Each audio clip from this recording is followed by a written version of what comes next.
سلام بچه، امروز اومدم بهترین روش و جامع ترین روش شارژ سنگ ها رو بهتون توضیح بدم. ابتدا سنگاتون رو با آب سرد خوب میشورید.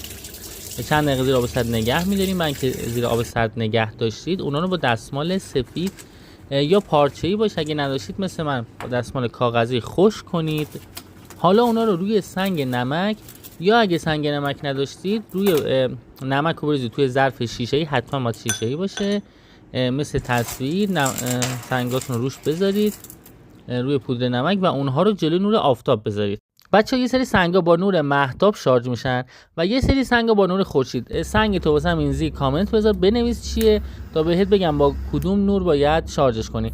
سنگاتون اینجوری اون ظرف رو میذارید و دورش 3 تا شمع روشن میکنید. برای بهتر شارژ شدن حتما از عود استفاده نمک باقی موندن یا تو غذا استفاده میکنید یا اینکه کنار میذارید و هر روز با اون نمک دستاتون رو با مشت میشورید.